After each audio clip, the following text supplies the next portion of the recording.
Boa tarde.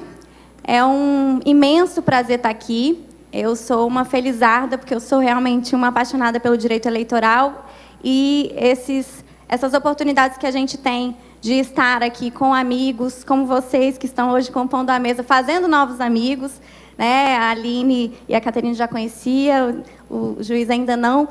Realmente é um grande prazer para mim. Eu quero parabenizar aos realizadores do evento, o Dr. Pierre, que é, enfim, um grande anfitrião, nosso presidente da Comissão de Direito Eleitoral, e, enfim, dizer da minha grata satisfação realmente de estar aqui hoje. Bem, começar fazendo um merchan em relação ao Manual do Candidato, que é uma obra que a gente fez em segunda edição, eu e o meu sócio, Rodrigo Pedreira, e que, na verdade, a gente fez realmente no intuito de contribuir para a eleição municipal. Não é uma obra vendida, é distribuição gratuita, está disponível no site, e eu trouxe alguns exemplares que a gente vai sortear, eu vou deixar com a organização do evento, e trouxe também o QR Code para vocês baixarem o manual, mas está disponível no site. O QR Code está na entrada do evento, depois quem quiser pegar com a pessoa que está distribuindo o material. É uma tentativa, na verdade, de esclarecimento, realmente, daqueles que vão participar do pleito das principais regras, porque a gente sabe que, muito embora o candidato precise apenas saber ler e escrever para ser candidato e estar afiliado, na verdade, ele precisa conhecer todas as regras eleitorais para que ele não ganhe a eleição, mas não leve, que é o que a gente acaba vendo acontecer e, muitas vezes, sendo punido pelo mero desconhecimento, realmente não pela intenção de estar praticando qualquer tipo de abuso. Então, realmente, a iniciativa é de contribuir para um processo mais democrático, em que o eleitor seja realmente o protagonista. Bem, quanto ao tema que me foi designado, propaganda eleitoral, é um tema extremamente amplo e eu me permiti fazer um recorte, né? A gente tem aqui outros palestrantes na mesa, a gente já tratou ali mais ou menos de quem vai abordar o quê, para que não fique repetitivo. Então, eu vou tratar um pouco sobre a propaganda antecipada, a propaganda antes da eleição, a propaganda intrapartidária também. Bem, na verdade, a gente teve uma profunda alteração nessa última reforma eleitoral e teremos, a partir disso, a eleição mais desafiadora de todos os tempos. Tivemos aí, desde a Lei 9.504, uma série de alterações normativas, mas realmente a Lei 13.165 foi a reforma mais ampla que tivemos desde a Lei 9.504. E, principalmente, em relação às permissões que nós temos da propaganda pré-eleição, pré-eleitoral, nesse momento dos atos da pré-campanha. Então, tanto que a própria legislação trouxe agora a figura do pré-candidato, que não era algo trazido na legislação, mas uma construção jurisprudencial que se colocava. No entanto, teremos a eleição mais desafiadora justamente porque houve uma mudança de paradigma muito grande, sem que o Poder Judiciário esteja acompanhando essa mudança legislativa, no sentido de realmente aceitar que realmente mudou. A lei mudou. E a lei mudou para justamente trazer aí inovações para se possibilitar um processo político pré-eleitoral mais amplo, a participação ampla, as pessoas terem conhecimento de quem está se colocando, enfim. E isso não está sendo tratado da forma devida. Bem, para tratar desse tema, eu vou fazer primeiro um introito em relação a como é que o tribunal entendia a propaganda na pré-campanha. Inicialmente, a gente tinha apenas a previsão do artigo 36, no sentido de que, a partir daquela determinada data, se podia fazer a propaganda eleitoral. Então, a partir do dia 6 de julho, se começava a propaganda eleitoral. Então, toda a construção em relação a essa propaganda antecipada, ela se deu a partir da jurisprudência. Por quê? Claro que, num processo de convencimento do eleitor, algumas pessoas saíam na frente e tentavam ali se fazer conhecidas e, a depender do que se fazia, a Justiça Eleitoral entendia que aquilo poderia configurar uma propaganda antecipada.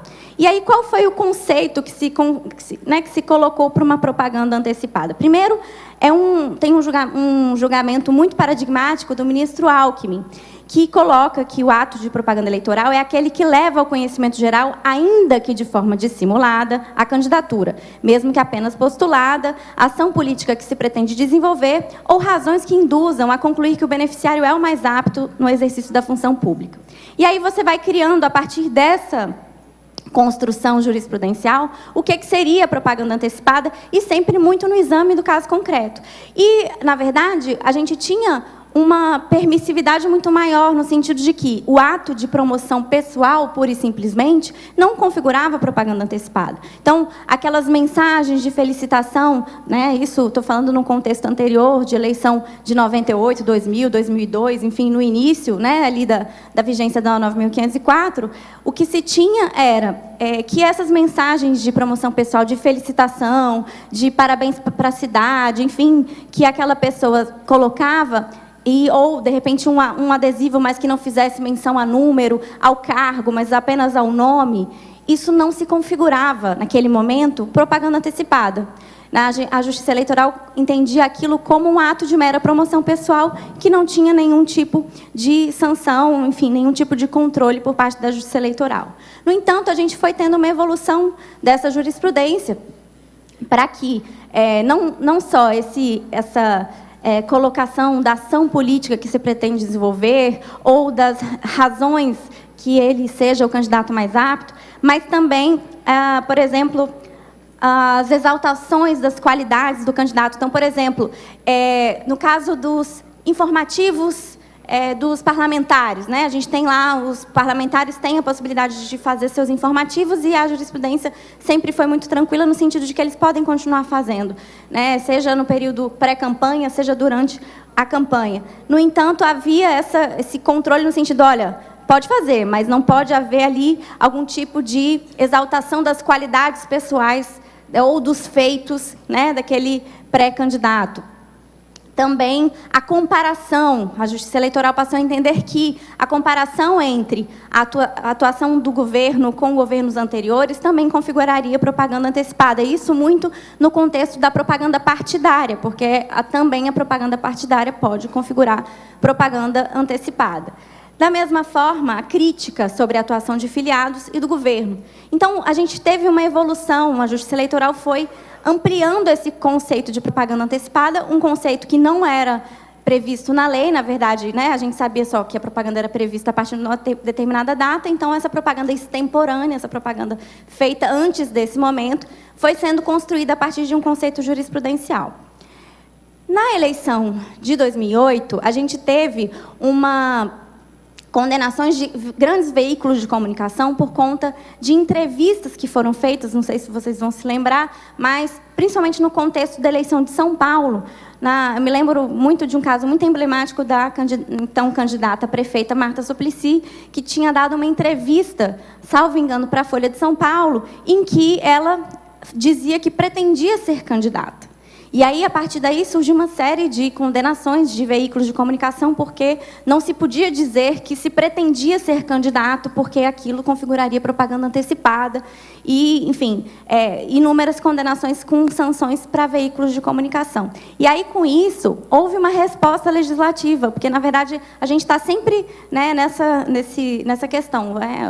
A lei vem e o judiciário interpreta de uma forma e o Poder Legislativo tenta afastar a interpretação da Justiça Eleitoral a partir de uma nova lei. E é o que vem acontecendo com a propaganda antecipada. Exatamente por essa razão que a gente teve a Lei 2034, que trouxe o famigerado, famoso 36A, que foi justamente para afastar determinadas condutas de forma muito específica, para que não se tivesse a configuração da propaganda antecipada, para que não se tivesse, pelo menos em relação a essas condutas, já se ficasse muito claro que elas não configuravam propaganda antecipada, para não se ficar dependendo do alvedrio da interpretação que fosse dada pela Justiça Eleitoral. E aí ela trouxe, então, a questão da participação de filiados, de partidos políticos, em entrevistas, programas, encontros ou debates no rádio e na televisão, e em que se pudesse, então, se colocar a possibilidade da candidatura, né, no caso de, inclusive, fazendo exposição de plataformas e projetos políticos, desde que não houvesse pedido de voto e, claro, preservando o tratamento isonômico. Então, demonstrando justamente essa resposta ao que aconteceu na eleição de 2008. Incluiu-se também a realização de encontros, seminários, congressos em ambiente fechado, e sempre às expensas dos partidos políticos, também para tratar da organização dos processos eleitorais, planos do governo, alianças partidárias, enfim. A possibilidade da realização das prévias partidárias, e aí, no caso, definindo que a comunicação sobre as prévias seria sempre para os veículos intrapartidários, né, a comunicação sempre intrapartidária, e a divulgação dos atos parlamentares e debates legislativos, que era uma coisa que já era permitida também, mas reafirmando essa possibilidade, e aí, mais uma vez, fazendo a ressalva da impossibilidade de se pedir voto ou apoio eleitoral. Isso foi em 2009, né, a alteração que veio com a 12.034, que valeu já para a eleição de 2010. No entanto, a interpretação que vinha sendo dada era muito restritiva, no sentido de que, olha, se não está aqui previsto nesses incisos do 1 ao 4 aqui, vai configurar propaganda antecipada. E aí, com isso, vem, mais uma vez, o Legislativo tentando reverter essa interpretação jurisprudencial, e aí ele traz uma série de mudanças com a Lei 12.891, e isso em 2013. E essas alterações da Lei 12.891 não chegaram a ser aplicadas, porque essa lei foi em dezembro de 2013, não tinha um ano, né, da data da eleição. Então, já tivemos aí muitas alterações na 12.891, com, por exemplo, a possibilidade da ampla cobertura dos meios de comunicação de todas essas hipóteses, a possibilidade de colocar, por exemplo, as manifestações e os posicionamentos políticos nas redes sociais, na internet, que era uma questão, né, a internet trouxe uma série também de mudanças e questionamentos sobre qual é a amplitude, né, até onde eu posso ir no âmbito da pré-campanha, e aí se trouxe, então, para o 36A essa possibilidade, e excluindo da parte de alguns desses incisos, aquela vedação de que não se poderia mencionar a pré-candidatura ou a possibilidade de uma candidatura. Então, tentando trazer um pouco aquele conceito, aquele brocardo famoso de que o que não está proibido está permitido, que é o que deveria ser, mas não é o que na verdade, pelo menos não é o que se vem aplicando na jurisprudência.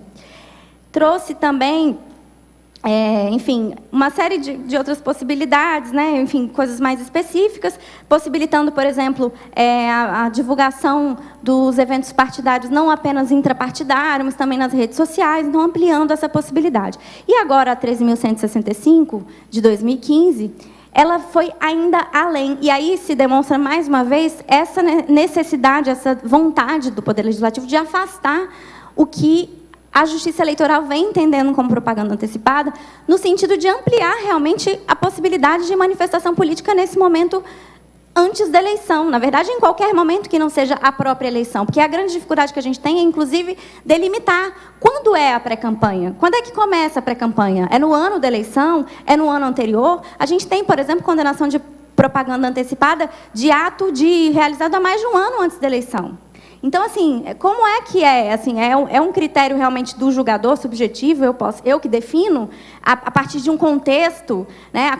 Porque também é uma outra questão que o tribunal coloca, e tem sempre que analisar o contexto, porque pode ter uma propaganda ali implícita, subliminar. Então, assim, não tem limite, né? E é exatamente por essa razão que veio o 36A, para colocar um limite nessa interpretação. Olha, não configura a propaganda antecipada.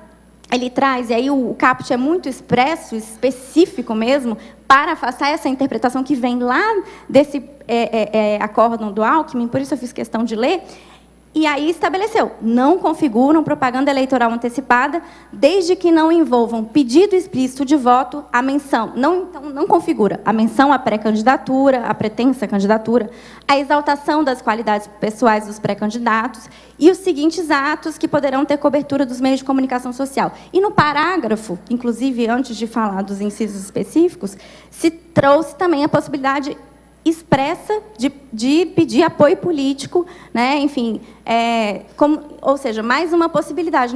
Então, não pode pedir voto, mas o resto pode se fazer. Eu posso exaltar minhas qualidades, eu posso falar qual é o meu programa, o que é que eu pretendo fazer, o que é que meu partido defende, o que é que eu vou defender, por que é que eu sou melhor que o outro, enfim. E eu posso fazer isso de várias formas, e aí houve essa ampliação no contexto dos incisos, né? Além do CAPT, a gente tem a possibilidade, por exemplo, teve uma alteração específica, por exemplo, da divulgação de posicionamento pessoal, o que veio com a 12.891 da possibilidade nas redes sociais, o que se trouxe na redação dessa vez é inclusive nas redes sociais, ou seja, eu posso falar amplamente aonde for, inclusive na rede social, né? Não é apenas na rede social que eu posso colocar meu posicionamento político. Trouxe também a possibilidade das reuniões, das dispensas dos partidos políticos, reuniões que sejam de iniciativa do próprio partido ou iniciativa dos meios de comunicação, da própria sociedade civil, para divulgar ideias, objetivos, propostas do partido.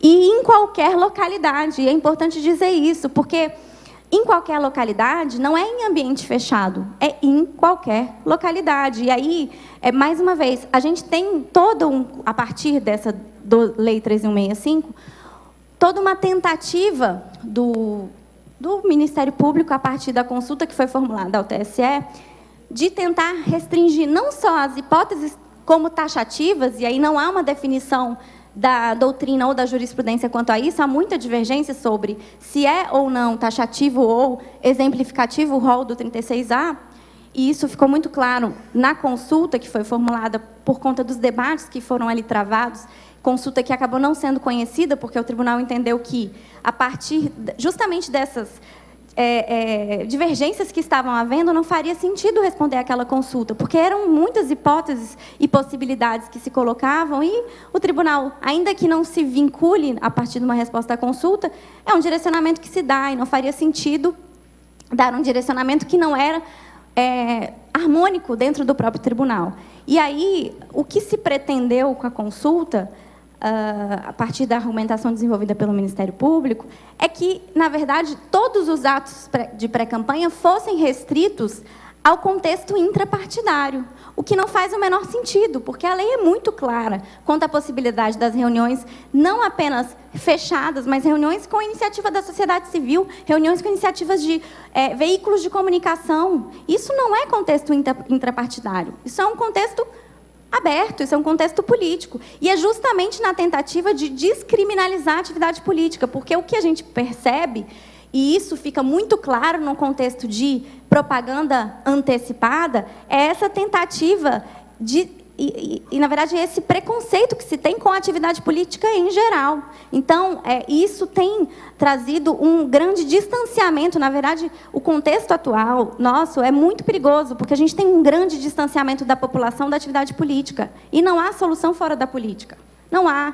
E, na verdade, o 36A revela exatamente isso. Porque, enfim, e aí se traz assim, alguns questionamentos e restrições sobre questões que nunca foram tratadas no sentido de, por exemplo, claro, o pode tudo antes, pode tudo, posso sair gastando, né? Enfim, sem limite? Não, obviamente que não. A gente tem ali o período específico para se realizar os gastos, que você vai poder fazer toda a sua arrecadação da campanha. Mas você tem as possibilidades que são colocadas. Você tem, por exemplo, os atos do partido. Você pode, por exemplo, ter a arrecadação do partido para realizar todos esses atos nesse momento. E aí, quando você lê, por exemplo, a parte da manifestação do órgão técnico em relação à consulta, você percebe que se coloca como se a pré-campanha fosse o grande vilão da história, como se fosse subverter todo o processo eleitoral. Gente, vamos lá. Estamos falando de uma campanha de 45 dias, uma campanha relâmpago, em que todos os chefes do Poder Executivo podem concorrer no cargo, que já tem ali todo um destaque que é totalmente natural do próprio exercício do seu mandato, porque ele tem um espaço na mídia que qualquer outra pessoa não terá, né? Porque ele está ali no seu exercício. Qualquer programa que é lançado, enfim, nesses meses anteriores à eleição, qualquer ato do Executivo que é formulado, tem um destaque, está todo mundo ali querendo saber o que o prefeito tem para dizer. E aquela pessoa que não tem um cargo público, ela não pode fazer um post patrocinado na internet que vale ali R$100, porque isso vai estar subvertendo a igualdade de oportunidade? Como é? Eu, que sou servidora pública, ocupo um cargo ali na Assembleia, eu tenho que me afastar 3 meses no meu mandato, e o prefeito pode continuar no mandato até o final, e o meu post de R$100 vai subverter a igualdade de oportunidade? É mesmo, é isso. E é isso que tem prevalecido. Assim, me assusta muito as decisões que vêm sendo proferidas no âmbito dessa eleição já municipal, em primeira instância, quanto à interpretação do artigo 36A, porque elas são absolutamente desconectadas do que está na lei. E desconectadas mesmo, porque a gente tem, por exemplo, algumas dessas decisões se baseiam na jurisprudência anterior. Ou seja, justamente na jurisprudência que a lei veio para afastar. Então, não posso fazer exaltação das qualidades pessoais, não posso falar do meu programa, do que eu quero fazer, não posso falar dos meus planos, sendo que a lei me permite. E, assim, eu acredito que ainda existe o princípio da legalidade. Quero crer, né, que existe. Enfim, como é isso? O direito eleitoral é o que está na lei ou é o que o juiz eleitoral diz que é? E aí a gente enfrenta esse cenário de total insegurança para todos, porque ninguém sabe o que vai valer para essas eleições. Nem eu sei, nem o TSE sabe, nem o juiz eleitoral sabe. Por quê? Porque é só lá no final, e aí o TSE só vai dizer isso quando já tiver passado a eleição, porque esses processos de propaganda antecipada chegarão ao tribunal muito tempo depois de passada a eleição, só serão julgados no ano que vem, e a gente vai enfrentar todo esse cenário. Coitado, eu fico realmente com muito receio e com muita empatia em relação aos candidatos. Gente, tem que ter realmente muita vontade, muita coragem para se colocar num pleito como esse. Muita. Né? E que bom que tem pessoas que ainda querem. Que bom, né? Porque, eu tenho muito medo de um dia não ter mais ninguém que queira, porque, né, assim, todos os incentivos são muito negativos. Né? Você se colocar num pleito como esse, com essa tamanha insegurança e com a possibilidade de tomar aí multas fenomenais. Tem um post, por exemplo, num post patrocinado, nem sei quanto o pré-candidato gastou, mas, por conta de um post patrocinado, simplesmente a multa que ele levou foi de R$25.000, por conta de um único post no Facebook. Então, realmente, a situação é muito delicada. Bem, são as perplexidades que eu queria deixar, meu tempo já se expirou. A necessidade da gente fazer uma leitura do direito eleitoral a partir da Constituição. O princípio da igualdade, ele nunca será absoluto, como eu disse, há inúmeras outras situações, como a própria questão da distribuição do fundo partidário, a distribuição da propaganda de TV. Então, nunca há igualdade, e é a partir daí que a gente tem que estar discutindo a igualdade. Então, não há como, por conta de situações tão pequenas como essas colocadas, que se pretenda subverter a igualdade por conta de atitudes tão pequenas. Bem, eu teria várias outras questões para trazer, mas, em virtude do término do tempo, eu não quero estourar. Quero apenas fazer aqui a propaganda da ABRADEP, que é a Academia Brasileira de Direito Eleitoral. Temos aqui inúmeros catarinenses ilustres que fazem parte da academia, doutor Luiz Magno, doutor Marcelo Peregrino deve estar voltando, doutora Ana Blas, enfim, muitos queridos amigos que já fazem parte. A ABRADEP tem página no Facebook, para quem quiser curtir, tem também um site e pretende fazer a construção de um direito eleitoral mais democrático, mais no sentido do Estado democrático de direito, e a ideia é congregar servidores, juízes. Já convido meu companheiro de mesa também a fazer parte da ABRADEP, porque a gente precisa ser muito plural para construir um direito eleitoral melhor. E também o Mais Mulheres no Direito, que é um movimento coletivo criado com várias amigas, nossa governadora do Piauí, Margarete Coelho, está aqui também, Ana Cláudia Santana, que é justamente para divulgar aí a necessidade da participação das mulheres nas mesas dos eventos jurídicos. E eu quero parabenizar o evento, porque esse evento está realmente muito paritário. Fico muito feliz de fazer eventos como esse, porque é fundamental para cada espaço que a gente puder ocupar, com qualidade e com vocês, homens, né, no sentido de a gente estar construindo uma sociedade melhor. Muito obrigada.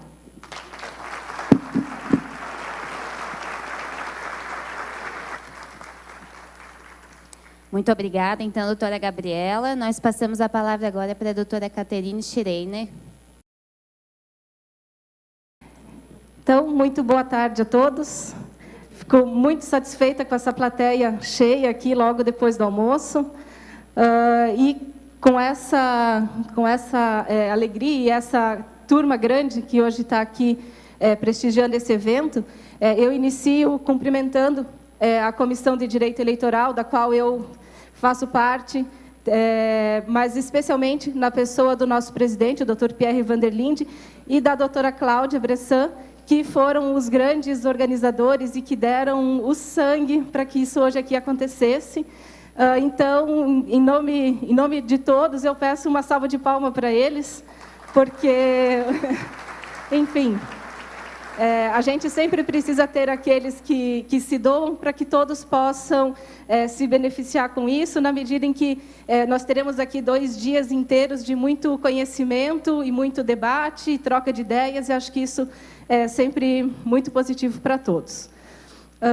Feito isso, eu havia preparado uma apresentação aqui inicial, falando sobre a propaganda eleitoral antecipada, que a doutora Gabriela já tratou aqui inteiramente. Então, eu vou só passar rapidamente alguns pontos específicos. A minha palestra ela vem mais de uma forma objetiva para trazer a todos apenas aqueles detalhes do que realmente mudou para essas eleições e que nós precisamos, como advogados ou como políticos que hoje estão aqui assistindo a palestra, ficar atentos e realmente nos preocuparmos apenas em permitir que os candidatos façam uma boa campanha, em assessorá-los da melhor forma possível, para que, no final da eleição, nós tenhamos respeitado que realmente o resultado das urnas seja um resultado legítimo, efetivamente à vontade do eleitor, sem qualquer influência considerada ilegal pela nossa legislação. Então, bem rapidamente, nesse período de pré-campanha, e aí eu já começo a entrar no tema específico da minha palestra, que vai ser a questão da internet, o uso da internet nas eleições. Então, com toda essa mudança eleitoral que nós tivemos esse ano, um dos principais meios que nós vamos ter para fazer a campanha eleitoral é efetivamente o uso da internet. Tanto agora, nesse período de pré-campanha, quanto depois, no nosso período de campanha eleitoral, efetivamente. Nesse período de pré-campanha, os principais cuidados que nós precisamos ter na utilização da internet é realmente a prudência. E um deles é aquele cuidado específico de não se fazer o pedido antecipado de votos. Então, foi trazida muita liberdade para os pré-candidatos atuarem no período de pré-campanha, com esse cuidado específico de pedido de votos antecipado. Porque, efetivamente, apesar de todas essas mudanças e ser possível a prática de diversos atos, nós estamos, efetivamente, no período de pré-campanha, onde não existe eleição ainda, não existem candidatos definidos, pelo menos não formalmente, né? Então, essa é uma necessidade que nós precisamos ter. Bom, aí passamos por outras questões aqui da propaganda eleitoral antecipada, mas aí nós vamos àquilo que interessa realmente agora. Vamos lá. Que é o nosso período da propaganda eleitoral, com a realização da nossa propaganda na internet. Bom, para esse ano, a propaganda eleitoral ela está num prazo bastante reduzido, como todos já devem saber, se iniciando a partir do dia 16 de agosto, inclusive pela internet. E eu acredito que esse vai ser um dos primeiros meios de propaganda onde nós vamos verificar e localizar a propaganda eleitoral efetivamente sendo realizada, na medida em que toda a propaganda eleitoral na internet ela precisa ser realizada de forma gratuita. Então, dessa forma, não haverá a necessidade do candidato para ele usar o WhatsApp dele e mandar uma mensagem. pegar o Facebook dele para fazer uma postagem eleitoral, ele não precisará aguardar a abertura da conta bancária, porque não haverá nenhum gasto sendo realizado. Então, por conta dessa velocidade, dessa possibilidade da propaganda eleitoral na internet ser realizada de forma mais ágil, e também pelo fato dela chegar a um maior número de pessoas, ou pelo menos que o candidato consiga alcançar mais pessoas com um único ato, porque hoje nós não temos mais os grandes comícios, né? Nós temos reuniões pequenas, ou talvez dois comícios só numa campanha inteira. Então, na internet, com uma simples postagem, o candidato vai conseguir atingir um grande número de eleitores, de potenciais votantes a ele, de uma forma muito rápida e eficaz. Claro que a propaganda na internet ela não vai ser a responsável pela vitória em nenhuma eleição, mas certamente aquele que fizer um mau uso da internet corre um grande risco de não se eleger, de perder ou de não conquistar o eleitor ou perder aquele que já havia conquistado anteriormente. Mas em relação às mudanças jurídicas que nós tivemos a respeito da propaganda eleitoral na internet, o que nós precisamos debater e conversar hoje aqui nessa tarde. Em primeiro lugar, a questão da criminalização da contratação de pessoas para o arregimentamento, né, o arregimento de pessoas para falar mal de candidatos através da internet, né? Isso foi uma situação lamentável, muito triste, mas foi usada em grande escala em eleições anteriores, e a partir dessa eleição, com a reforma eleitoral que nós tivemos no ano passado, então, a contratação de pessoas para, através das redes sociais ou de qualquer outra forma da internet, para falar mal, denegrir, atingir a honra, atingir a moral do adversário, ela ficou considerada como um crime. Esse crime ele é punido com pena de detenção, que inicia em 2 anos e pode chegar a 4, além de uma multa que inicia em R$15 mil e pode chegar a R$50 mil. Então, essa é uma primeira alteração significativa e muito positiva da nossa lei eleitoral para as eleições desse ano, e que, dentre tantas coisas que a gente não sabe se vão ser proveitosas, se efetivamente vão ajudar na legitimidade da eleição, essa é uma das que eu considero como positivas. Tá? Então, essa é uma questão bastante interessante. Outro cuidado que todos os advogados precisam ter ao instruir aos seus clientes ou os próprios candidatos que estejam hoje aqui ouvindo, é importante que fiquem atentos, diz respeito ao envio de mensagens através da internet com a utilização de meios de massa, compra de cadastros, ou empresas que vendam o serviço de envio em bloco de SMS ou de mensagens para WhatsApp, ou até mesmo certos aplicativos que estão sendo vendidos aos candidatos e são aplicativos que fica em dúvida se ele efetivamente vai constituir uma propaganda eleitoral gratuita ou, a partir dali, nós temos uma propaganda na internet através de um modo pago. Então, esse tipo de serviço, principalmente venda de cadastros, ou envio, em contratar uma empresa para fazer o envio de mensagens em massa, é importante que todos mantenham distância disso, na medida em que, efetivamente, a lei proíbe expressamente essa situação, pune com multas bastante rigorosas, que vão, enfim, atrapalhar toda a campanha, além de colocar o candidato e toda a campanha no risco de receber, posteriormente, uma impugnação por abuso de poder econômico, que pode ter uma consequência mais danosa ainda para a pessoa. Que mais? Anonimato na internet. Também existe norma específica na nossa lei eleitoral proibindo a existência de anonimato, perfis falsos, o perfil fake. Então, existe essa proibição se efetivamente vocês desejarem utilizar a propaganda eleitoral através da internet, o façam com perfis verdadeiros, chamem os seus apoiadores para montar uma rede de pessoas para divulgar as propostas do candidato, ou, quando for para rebater alguma crítica do adversário, utilizar perfis verdadeiros. A lei ela proíbe essa situação, ela inicia com uma multa de 5 até 30 mil reais, E esperamos, e a Justiça Eleitoral, pelo menos, tem divulgado, que ela está efetivamente preparada para combater esse tipo de situação.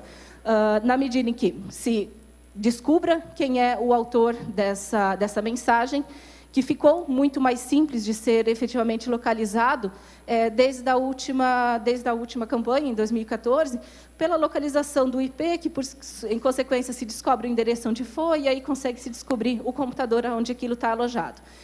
E os prazos processuais na Justiça Eleitoral, eles também são bastante curtos.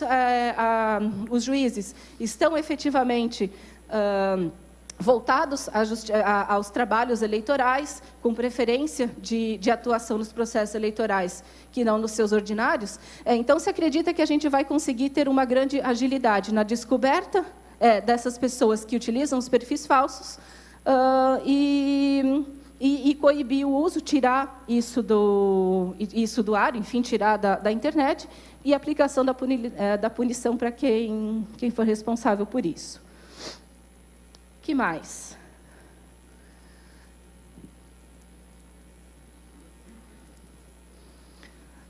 O impulsionamento na internet. Esse é um outro tema que, principalmente agora, na pré-campanha, ele tem sido bastante polêmico. Como a doutora Gabriela, ela trouxe aqui na palestra dela, essa dúvida, né? Veio uma recomendação do TSE dizendo que gastos na pré-campanha não são aconselháveis, enfim, mas não uma decisão efetiva.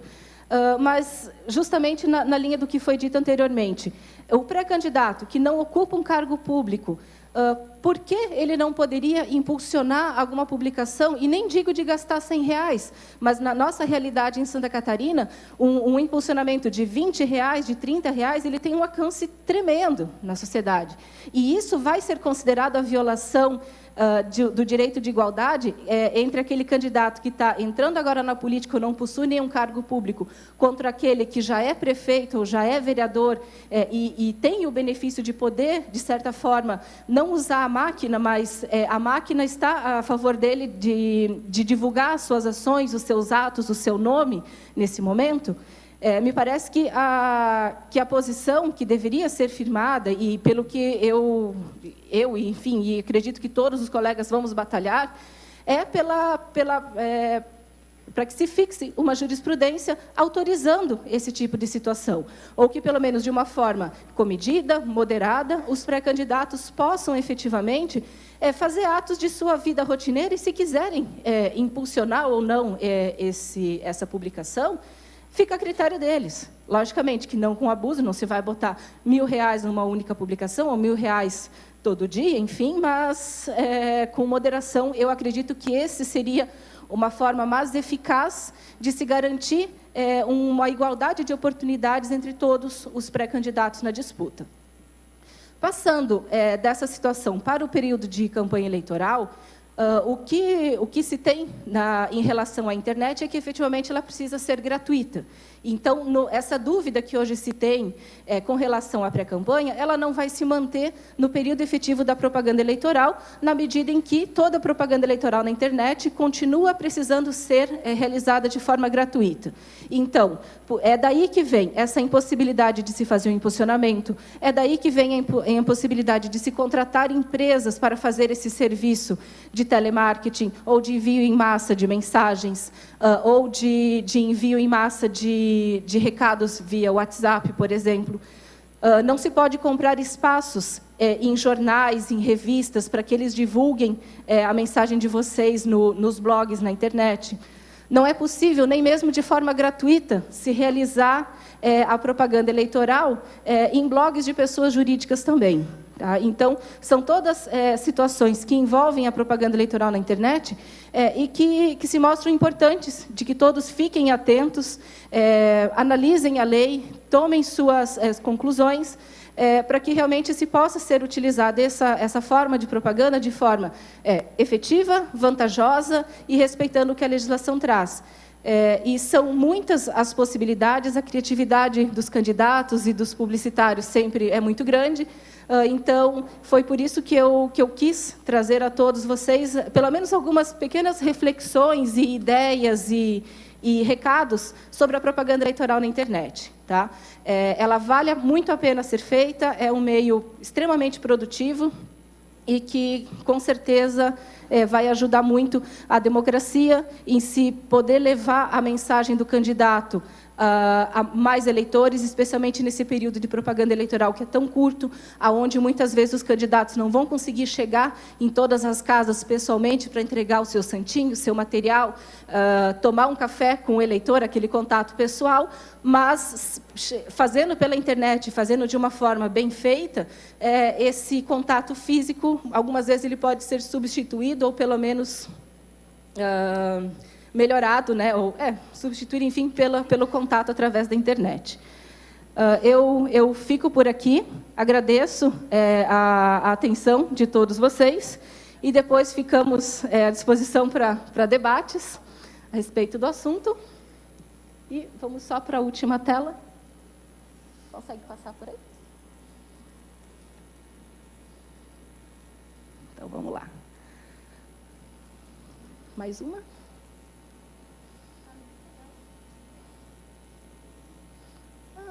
Não. Não, passar para frente, por favor. Mais uma? Por favor, pode passar. Mais uma? Agora sim. Pronto. Desculpem pelo problema aqui da apresentação. Bom, eu, novamente, agradeço a atenção de todos. Deixo à disposição de quem queira contribuir com o debate eleitoral um blog, um site que nós temos de forma gratuita e que divulga informações eleitorais, teses, artigos, enfim, o que os colegas advogados entenderem adequado divulgar de forma apolítica, sem beneficiar um candidato ou outro, um partido ou outro. Seja pelo site, o eleitoralbrasil.com.br, o facebook.com/eleitoralbrasil. Fico à disposição de todos depois, mais tarde. Obrigada.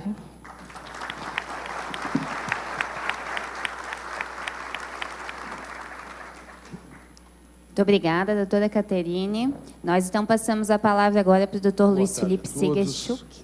Gostaria de cumprimentar a doutora Aline Mon, que preside esses trabalhos, as minhas colegas, doutora Caterine e Gabriela, que compõem a mesa e fizeram brilhantes exposições, que penso que, pela forma como abordaram essas questões que envolvem a propaganda eleitoral, conseguiram trazer algumas luzes para todos aqueles que estavam envolvidos no pleito de 2016. Quero deixar também um agradecimento ao Dr. Pierre pelo convite para participar desse evento, ainda que um tanto afastado da jurisdição eleitoral, e também fazer um registro e um cumprimento à magistratura catarinense, em nome do meu querido, estimado amigo desembargador Nelson Schaeffer Martins, ex-presidente do nosso tribunal, que nos honra com a sua presença, e também aos membros do Ministério Público e advogados que diuturnamente militam conosco na jurisdição comum, na jurisdição eleitoral, enfim, na condução da justiça brasileira, todos esses valorosos profissionais dessas categorias do direito que devem trabalhar sempre de forma conjunta, de forma unida, de modo a prestarmos todos uma jurisdição da melhor qualidade a esse povo brasileiro que, neste momento, passa por momentos não dos mais agradáveis, mas eu sou um otimista e penso que esses tempos ruins passarão em breve e deles tiraremos grandes lições para que no futuro tenhamos uma democracia sempre mais forte, sempre mais produtiva e que possa trazer a todos aquilo que nós esperamos, que é o bem comum, a felicidade, a alegria e principalmente a oportunidade, porque os resultados da nossa vida dependem das nossas ações, mas que todos tenhamos a oportunidade ou oportunidades de crescer. Cada um crescerá o tanto quanto trabalhar. E eu acho que esse ou essa deve ser a meta de qualquer nação que pretenda ser grande. Pois bem, eu não trouxe aqui, efetivamente, um material para fazer grandes discussões teóricas ou de interpretação do sistema normativo eleitoral, principalmente com relação à legislação eleitoral que será aplicada nas eleições de 2016. Eu fui convidado e até indaguei por que do meu convite para estar aqui com os senhores hoje, mas foi muito mais resultado do fato de termos presidido as eleições municipais de 2012 aqui na capital de Santa Catarina, especificamente com a responsabilidade de condução da propaganda eleitoral, fora rádio e televisão, mas de toda outra propaganda eleitoral que envolvia internet, publicidade, etc. e tal. E nós tivemos, naquela oportunidade, lá em 2002, com a legislação, então, vigente, algumas iniciativas que, de certa maneira, nos proporcionaram um período de propaganda eleitoral mais extenso, mas com um número de infrações eleitorais muito menor do que normalmente nós tínhamos até então na eleição municipal. Eu lembro que as eleições municipais elas têm uma característica muito interessante, justamente por conta do localismo, né, do bairrismo, daquela situação de proximidade entre os candidatos, né, onde as tensões e as rivalidades elas estão muito mais presentes do que nas eleições gerais. E isso provoca, como consequência, muitas vezes, condutas que acabam, né, na disputa, transbordando para o ilícito eleitoral. E isto não é bom nem para o candidato, nem para o partido ou coligação, e muito menos para a Justiça Eleitoral. Por quê? Porque a Justiça Eleitoral não tem o propósito de estabelecer uma perseguição a candidatos ou partidos. Ao contrário, a Justiça Eleitoral tem como função coordenar esse processo de forma tal que, ao seu final, a população, os cidadãos possam ter a representação segundo os votos que depositaram lá nas urnas, enfim, a escolha que efetivamente fizeram durante o período eleitoral. Pois bem, então, nós temos um grande problema, ou uma grande questão, que é justamente essa: a postura dos partidos ou candidatos, de um lado, e os limites estipulados pela legislação eleitoral para a propaganda eleitoral, de outro, especialmente no caso de 2006. Muito bem, temos a legislação específica, que é a lei eleitoral e a resolução do TSE, e uma primeira observação que faço, e faço isso porque já tive a oportunidade de sentir essa situação, é a necessidade de leitura com cuidado de todos aqueles que participarão do pleito eleitoral da legislação eleitoral. É importante que não só aqueles que estão ligados ao direito, os advogados que coordenaram a campanha, magistrados, membros do Ministério Público, mas principalmente pré-candidatos, candidatos, procurem conhecer a legislação eleitoral e a iniciativa da doutora Gabriela de fazer um manualzinho e tal. Isso é extremamente interessante, porque é, logicamente, uma legislação extensa, mas que procuram se informar sobre a legislação eleitoral para depois, lá na frente, não ser surpreendido com uma derrapada no curso e depois dizer, mas eu não sabia, né? Aliás, nós temos esse mau costume do eu não sabia, eu não sei, eu não vi, né? Essas coisas do eu não sei, eu não vi, eu não sabia, eu acho que nós já passamos dessa fase, né? Agora não tem mais como justificar determinadas condutas e dizer que não sabia que estava acontecendo.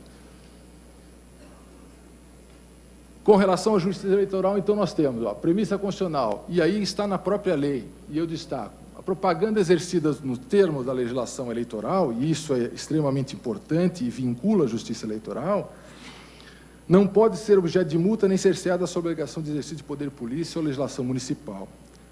Ou seja, a responsabilidade do poder de polícia é da justiça eleitoral, mas há uma condicionante. O poder de polícia se restringe às providências necessárias para inibir as práticas ilegais. E aí, muito pertinente a preocupação, que foi aqui manifestada pela doutora Gabriela, da justiça eleitoral fazer ou efetuar interpretações que desbordem dos limites da legislação eleitoral. Muitas vezes, talvez, e fazendo um meia-culpa, quem sabe, não estou aqui a criticar a decisão de ninguém, mas, algumas vezes, construindo uma interpretação que seja, de alguma maneira, cerceadora da liberdade de exercício da propaganda eleitoral, que a lei diz que não deve ser cerceada, a não ser naquelas hipóteses que estão proibidas. Se não há proibição, temos um espaço para divulgação de ideias. E esse espaço de divulgação de ideias no âmbito da propaganda eleitoral, e é o que a legislação diz, ele deve ser preservado, porque não há condição de se exercer a democracia e se exercer uma escolha adequada se eu não tiver informação adequada sobre o candidato em relação ao qual eu estou pretendendo ou tenho uma inclinação para votar. Então, um primeiro ajuste, ou primeiro destaque que faço é justamente essa questão do jogo da democracia e o papel da justiça eleitoral, do juiz eleitoral, neste processo. Conduzir, controlar, preservar e perseverar na igualdade de condições, mas permitindo que se utilizem das ferramentas hoje da internet, temos a propaganda escrita, temos a propaganda, né, na televisão, nas outras mídias e principalmente na internet hoje, mais do que tivemos na eleição de 2012, né, para que se possa efetivamente avançar no conhecimento de cada um dos candidatos. Muito bem, e aí, ainda em complemento a isso, trago a questão da norma e dos seus significados. Por quê? E esse é o grande desafio da justiça eleitoral. As palavras devem ter seus significados devidamente interpretados para que nós tenhamos a condição de chegar num valor que possa ser compreendido pelas duas partes que estão neste diálogo, no caso da justiça eleitoral. Sejam os candidatos, pré-candidatos, partidos, advogados e magistrados que vão aplicar essa legislação na condução desse processo. Muito pertinente o que disse a doutora Gabriela também, e eu trouxe aqui em relação a isso duas situações de interpretação desse período de pré-campanha, né, do pré-candidato, onde eu pincei 2 artigos do consultor jurídico, recentes, agora de junho. Um dizendo que a pré-campanha deve ser exercitada, que a legislação não traz uma limitação, e peguei 2 trechos. E dizendo o seguinte, olha, pode fazer o pagamento de um post na internet, isso não é crime, deve ter liberdade de fazer, e assim por diante. Em cima do mesmo texto, do mesmo artigo. E uma segunda interpretação, do dia 1º de julho do mesmo mês, praticamente, dizendo o seguinte, olha, não pode não, pré-campanha não pode fazer nada. Se usar um tostão, justiça eleitoral, multa, enfim. Vejam, o mesmo dispositivo interpretado de forma diametralmente oposta por juristas, até omiti nomes, não é? Por pessoas que se debruçaram sobre a lei eleitoral, ou seja, buscaram significados daquelas palavras que estão na lei eleitoral para trazer dali uma interpretação e uma forma de aplicar essa legislação eleitoral. Pois bem, esse é um grande desafio que a justiça tem, justamente para buscar a condução adequada, sem cercear, como diz a lei, a possibilidade da propaganda eleitoral, que é o nosso grande desafio. Muito bem. E aí eu vou avançar aqui para chegar exatamente no ponto que me propus a trazer para os senhores como uma contribuição para essa campanha de 2016. Em 2012, então, eu presidia essa 13ª zona eleitoral e nós tínhamos essa preocupação de ser uma eleição municipal muito disputada, como efetivamente foi, em 2 turnos, com bons candidatos e com antecedentes de propaganda eleitoral, com uma série de problemas, etc. Então, o que nós vamos fazer de diferente nessa eleição eleitoral para, de certa maneira, prestigiar os candidatos e as suas plataformas, sem prejudicar ou minimizar ao máximo os problemas que normalmente ocorrem na justiça eleitoral? Nós procuramos adotar um modelo de fiscalização o mais transparente e participativo possível em relação aos candidatos. Então, o que nós fizemos? Nós estabelecemos reuniões prévias com partidos, com as polícias civil, militar e com o Ministério Público, sempre acompanhando, para tratar das regras que seriam aplicadas durante a campanha, durante o período de propaganda eleitoral. Logicamente que todos sabem ler, e eu não queria ensinar ninguém a ler, porque era muito simples. Mas como a legislação ela é vasta e tem dispositivos esparsos de todo lado, nós resolvemos facilitar, talvez antecipando até um pouco do manual da doutora Gabriela, para nível local, essas questões que são tão sensíveis durante a campanha. Então, nós elaboramos alguns chamam jocosamente de porcaria, né? Mas nós elaboramos uma portaria, né? E essa portaria nos ajudou, vamos ver se vai. Deixa eu chegar lá.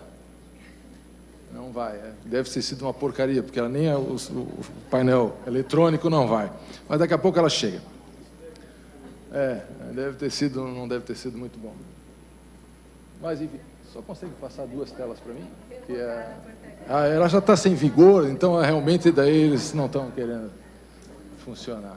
Vê se consegue 2 telas, mais uma. Muito bem. Nós baixamos uma portaria onde procuramos condensar, e a partir dessa proposta, justamente de democratizar, entre aspas, o conhecimento e democratizar a condução e buscar uma coparticipação, uma corresponsabilidade durante o período de propaganda eleitoral, nós marcamos essas reuniões com os partidos, com os candidatos, enfim. Para quê? Para estabelecermos os nossos limites e os limites da justiça eleitoral de forma muito clara e transparente, desde as menores coisas, como colocar um cavalete, né? Então, fiz uns considerandos as questões das permissões da justiça eleitoral, da lei eleitoral, provimento, inclusive trazendo algumas questões envolvendo a própria legislação de trânsito, né, que não está revogada durante o período eleitoral. Aliás, existe uma crença que parece que em período de propaganda eleitoral tudo está permitido e nenhuma outra legislação está em vigor a não ser a legislação eleitoral, o que não é verdade. Então, algumas questões acabam gerando problema, porque se entende, não, como é propaganda eleitoral, não pode fiscalizar, não pode, então, pode fazer e posso colocar em qualquer lugar. Não é assim. A própria legislação eleitoral traz restrições, legislação de trânsito também traz, e a nossa preocupação também era com o próprio eleitor e com as próprias pessoas envolvidas na eleição. Por quê? Porque muitas vezes os partidos eventualmente trazem seus simpatizantes, seus filiados e tal, para exercitar a propaganda eleitoral, e essas pessoas muitas vezes se colocam em risco físico, risco pessoal no exercício dessa atividade de campanha. E nós temos que de certa maneira, conter esses excessos, porque essas pessoas se colocam em risco e colocam em risco todas as outras, porque a cidade continua funcionando. As coisas fluem e funcionam e devem funcionar e não devem parar por conta das eleições ou da campanha eleitoral. De modo tal que essas nossas orientações, elas buscaram justamente isso, demonstrar até onde, e é a questão central que colocamos, até onde iam as liberdades, avançavam as liberdades e onde estariam os limites para o exercício da propaganda. E aí, então, estabelecemos uma série de contenções no âmbito territorial de Florianópolis e a partir da competência que a Justiça Eleitoral, legal e constitucionalmente, havia atribuído ao Tribunal Regional Eleitoral à minha zona eleitoral. E aí estabelecemos uma série de enunciados que, na verdade, num primeiro momento se falou, e nós vamos entrar com... Alguém falou, né? Não, mas eu acho que isso cabe um mandato de segurança. Vou entrar com mandato de segurança contra a portaria do juiz, o que esse juiz está pensando, está agora legislando, etc. e tal. Daí, a pessoa que, à época, aventou essa possibilidade, me questionou, eu disse, olha, se você olhar a portaria, na verdade, não tem nada além do que a legislação eleitoral traz.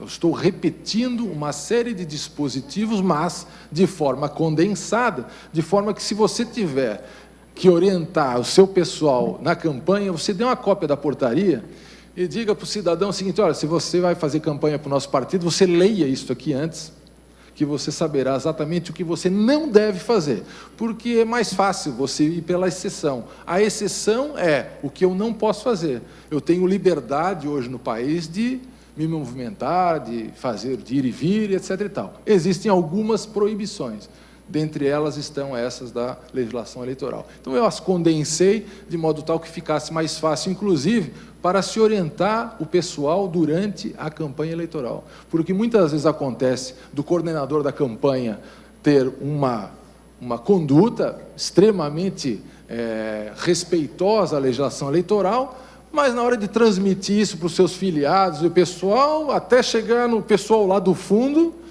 né, metade da história já modificou. E acontecem, por conta disso, efetivamente, abusos e excessos que geram prejuízos, e hoje com as multas, né, prejuízos pesados para o candidato, prejuízos pesados para o partido, e muitas vezes no risco, como disse a doutora, do ganha, mas não leva. Quer dizer, é vencedor da disputa naquele momento, mas depois vai sofrer uma série de sanções que vão acabar inviabilizando o mandato para o qual, né, o cidadão foi eleito.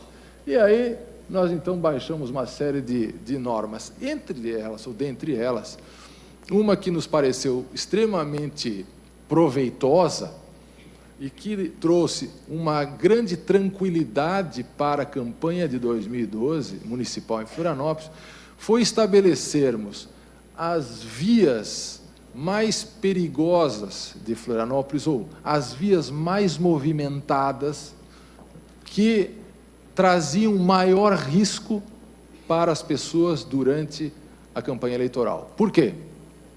Como há muita utilização de bandeira, cavalete e etc. e tal, o pessoal colocava cavalete, principalmente aqui em Florianópolis, né, cavalete no vão central da Avenida Beira-Mar Norte. E nós temos aqui um vento, né, um vento conhecido, o vento sul, que quando bate leva tudo. Ou vem o Nordeste, ou Cocoroeste, como diz o pessoal lá dos ingleses, e que quando bate levanta tudo. E ia parar a placa no meio da pista, e isso era um perigo e era coisa séria.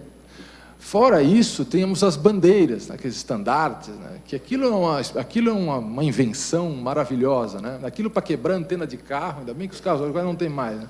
Mas tivemos notícias várias, que o pessoal parava ali perto da sinaleira, ali nas coisas, e aquela bandeirada, né? Mas as bandeiras, tem umas bandeiras que efetivamente sim, são portentosas, né? Tem uns 2 metros. Então, você pega uma bandeira daquela com um cabo de 2,5 metros, enorme, e bota um cidadão de 1,5 metro para segurar no vento sul aquela bandeira. Mas isso não dá certo, nunca, em lugar nenhum, né? É bandeira batendo em carro, é bandeira voando para dentro do negócio. E as pessoas, muitas vezes, no afã de ganhar o voto e a simpatia do eleitor, entra, né, na pista, entra a pista dentro e atinge veículo, etc. e tal. Então, nós seguimos uma série de orientações que, no final, acabaram por... todas aquelas vedações estão constando ali, acabaram por simplificar todo o nosso trabalho, né, e diminuir sensivelmente os problemas relativos à propaganda eleitoral. Muito bem. Olha lá, não vejo o partido, já trouxe de outra cor também para não dar problema, né? Mas tivemos muitos problemas dessa natureza, pessoas invadindo pista, etc. e tal. Olha lá. Tivemos um probleminha com o Facebook, mas hoje já está melhor, porque nós temos uma previsão expressa, né? Fechamos 24 horas, né? A minha mãe já falecida, graças a Deus, não viu a metade do que me disseram. Mas aí resolvemos, o Facebook resolveu o que tinha que resolver, e eu tive também que prender um boneco, né? Não sei se você lembra da propaganda da maconha, eu mandei prender um boneco. Esse era um candidato que defendia maconha e tal, e ele está tudo certo, ele podia fazer campanha, mas ele botou um boneco, andava nas escolas, eu mandei prender o boneco, foi preso na Lagoa o boneco. Ele foi preso e ficou detido até terminar as eleições. Depois eu soltei o boneco. E eram 2 bonecos. Um eu prendi, o outro continuou solto. Aí o outro continuou solto andando com algema. Eles botaram algema no boneco. E botaram uma tarja preta na boca, ele estava amordaçado. Mas, enfim, são coisas de eleição. Essa foi a reunião que fizemos com a Polícia Militar, que foi quem prendeu o boneco, né? Enfim, a nossa pretensão é esta, garantia da normalidade, o jogo é esse, a vitória faz parte, e nós não queremos, da Justiça Eleitoral, dar cartão amarelo, nem cartão vermelho para ninguém. Nosso objetivo é organizar para que todos aqui, principalmente aqueles que vão concorrer, possam manifestar suas ideias da melhor maneira possível. Esse é o jogo melhor, o jogo onde o juiz não aparece. Se o juiz não aparecer no jogo, é porque o jogo foi bom. É isso, meus amigos. Uma boa tarde a vocês e muito obrigado.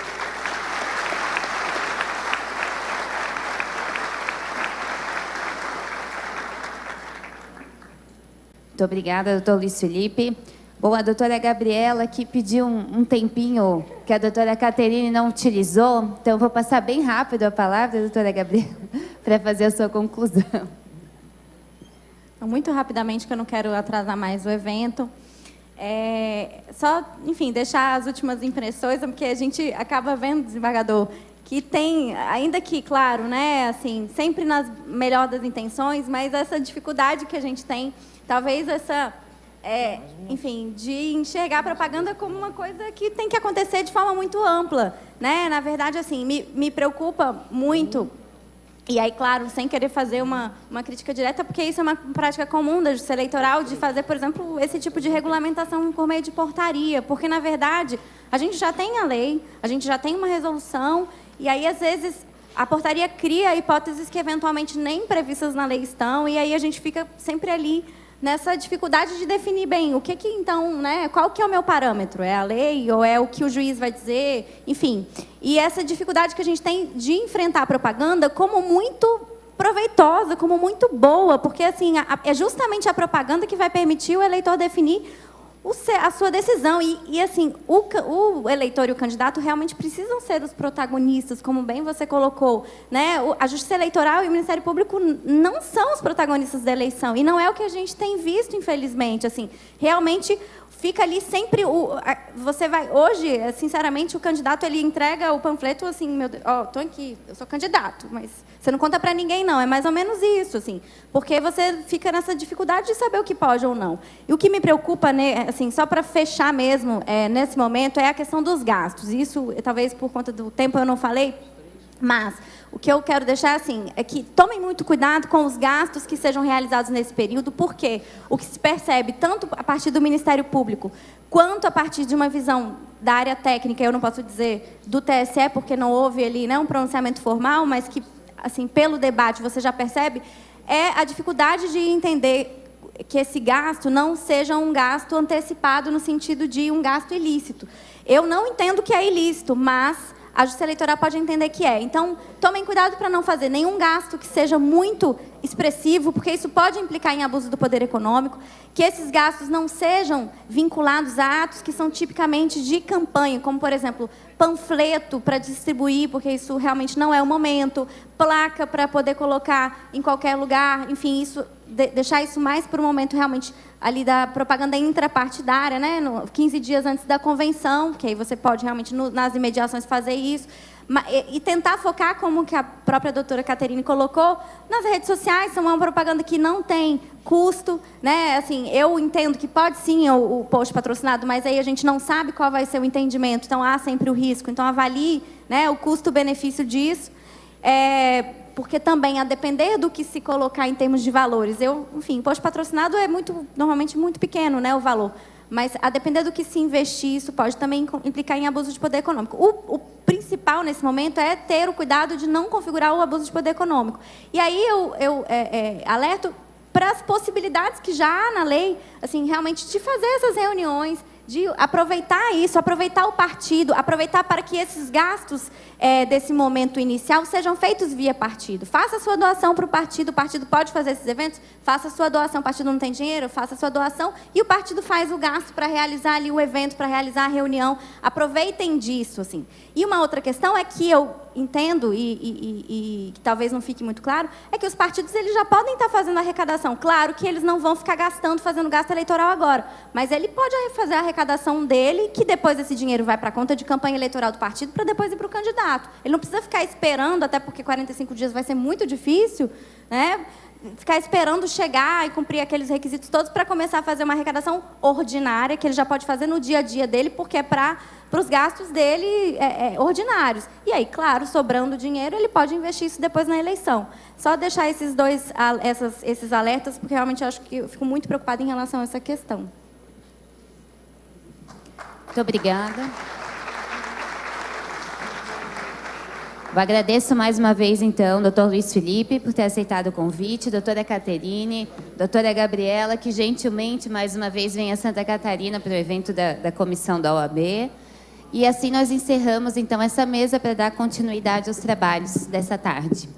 Obrigada.